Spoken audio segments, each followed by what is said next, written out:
যেথায় থাকি যে যেখানে বাঁধন আছে প্রাণে প্রাণে। অনুসরের আয়োজনে আজকের এই অনুষ্ঠানটি ছিল পিনবতন নিরাপত্তায় দর্শকদের উপস্থিতিতে প্রাণবন্ত একটি অনুষ্ঠান, যেখানে পূর্ব পশ্চিমের শিল্পী, কবি, গবেষক নানা মানুষের কথা উঠে এসেছে তাদের আজকের এই আয়োজনে। বলেছেন তাদের ভাবনার কথা, কেমন করে একই ভাবনা পৃথিবীর এক প্রান্ত থেকে অন্য প্রান্তে ছড়িয়ে পড়ে, সেই কথাগুলোই তারা বলছিলেন গানে গানে, কবিতায়, নানাভাবে আমরা শুনছিলাম সেই কথাগুলো। অনুষ্ঠান নিয়ে আমরা ছোট্ট করে যদি একটু জানতে চাই যে আজকের এই অনুষ্ঠানের যিনি কনভেনার ছিলেন, যিনি প্রধান সমন্বয়ক ছিলেন, তার সঙ্গে আমরা একটু কথা বলতে চাই। আজকের এই অনুষ্ঠানের তো প্রধান সমন্বয়ক আপনি ছিলেন এবং সকলকে সমন্বয় করে এই জায়গাটিতে এসেছেন। শেষ হলো অনুষ্ঠানটি, কেমন লাগছে? দর্শক শ্রোতারাই বলতে পারবেন কেমন লাগলো। আমরা তো আপ্রাণ চেষ্টা করি একটা মানসম্মত অনুষ্ঠানের জন্য। মাসের পর মাস যে পরিশ্রমটা আমরা করেছি, আমাদের কোনো আসলে এক্ষেত্রে আমাদের দলনেতার কোনো ক্ষমা নেই। মানের ক্ষেত্রে, উপস্থিতির ক্ষেত্রে আমরা অক্লান্ত পরিশ্রম করেছি, রোজা গেছে, কোনো ক্ষমা ছিল না, কোনো ছাড় ছিল না। তো আজকে দর্শকের চোখ মুখ দেখে ভালো লাগছে।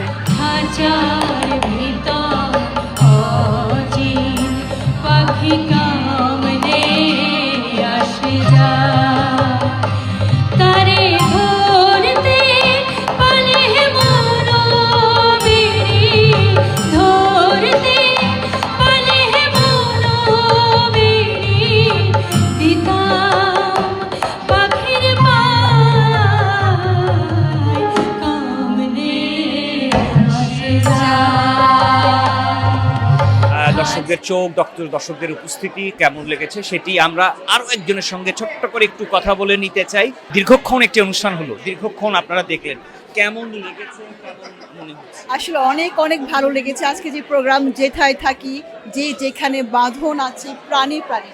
সত্যি যে গানগুলো শুনলাম মনে প্রাণী প্রাণী শুনেছি, প্রাণ থেকে অন্তর থেকে। খুবই আসলে মনে হয় যে বাস্তবে যে আমাদের প্রাণ জাগরিত হয়েছে আজকে গানে, আজকে সমস্ত গান, কবিতা অনেক ভালো লেগেছে। দর্শকরাও খুব ভালো এনজয় করেছে, খুব মজা করেছে। হৃদয় লাগিল তোলা, জনসমুদ্রে জাগিল জোয়ার, সকল দুয়ার খোলা। কেরুতে তাহার বজ্র কণ্ঠবাণী, গণসূর্যের মঞ্চ কাঁপিয়ে কবি শোনালেন তার অমর কবিতা। এবারের সংগ্রাম আমাদের মুক্তির সংগ্রাম, এবারের সংগ্রাম স্বাধীনতার সংগ্রাম। জয় বাংলা। স্বাধীনতা আমাদের। অনুষ্ঠানের গ্রন্থনা দুজন করেছেন, তার মধ্যে একজন আহমেদ হোসেন এবং একই সঙ্গে এই দলের দলনেতা তিনি। আপনি তো এই মাত্র অনুষ্ঠানটি শেষ হলো, দর্শক নানাভাবে তাদের অভিব্যক্তির কথা বলছেন, তাদের জায়গার কথা বলছেন, আপনার কেমন লেগেছে? না, আমরা কষ্ট করে কাজটা করি, তো হয় কি যে একটি শো করলে এই ধরনের আলেখ্য অনুষ্ঠান মঞ্চ করতে গেলে কয়েকবার 10টা শো হওয়ার পরে ভালো হয়, কিন্তু আমরা তো একটা করেই বন্ধ করে দিতে হয়। প্রবাস অনেক সীমাবদ্ধতার মধ্যে আমরা চেষ্টা করেছি ভালো করার, এইটুকু আর কি। আপনি তো দেখলেন কিছু জনতার একটা হৈহুল্লোর ব্যাপার আছে, আর আমরা যে গল্পটা বলার চেষ্টা করি সেটা হচ্ছে একটা ইউনিক গল্প, পূবের আর পশ্চিমের গল্প, পূবের এবং পশ্চিমের গল্পটা, সেটা একটা নতুনত্ব বা আমাদের করার চেষ্টা, এটাই।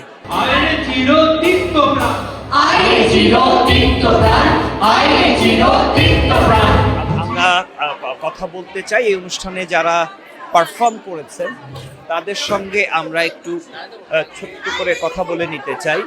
আজকের অনুষ্ঠানটি শেষ হয়ে গেল, জি, শেষ মানেই তো আবার নতুন কিছু শুরু, এবং সবচাইতে বড় ব্যাপার সেটি হলো যে সৃষ্টিটাই একটি আনন্দের, নতুন একটি সৃষ্টি ছিল, সেই সৃষ্টির একটি অংশ আপনি। কেমন লেগেছে আপনার? আমার অসম্ভব ভালো লেগেছে, স্পেশালি এটা আমাদের দেশকে নিয়ে, এবং শুধু আমাদের দেশকে নিয়ে না, how we connect with other countries as well all over the world, so it's very personal and it's very spiritual as well to me, so এটা খুব ভালো লেগেছে আমার।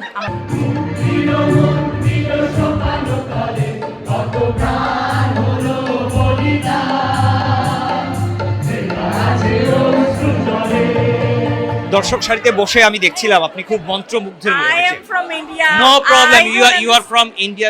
No problem. Well, like we're neighbors. Good neighbors. So, how will feel the Oh my God, I just loved it.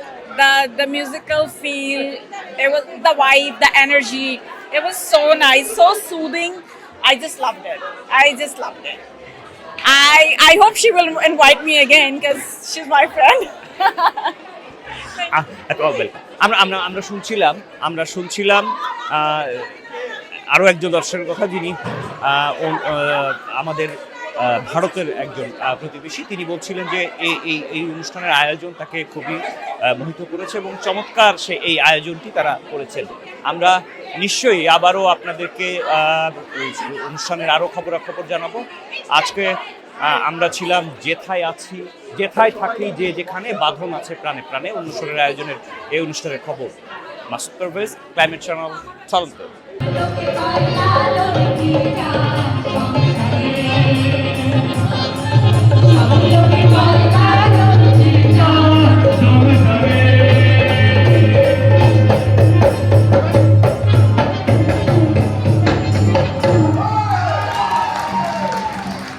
Climate Channel, a Canadian public service television.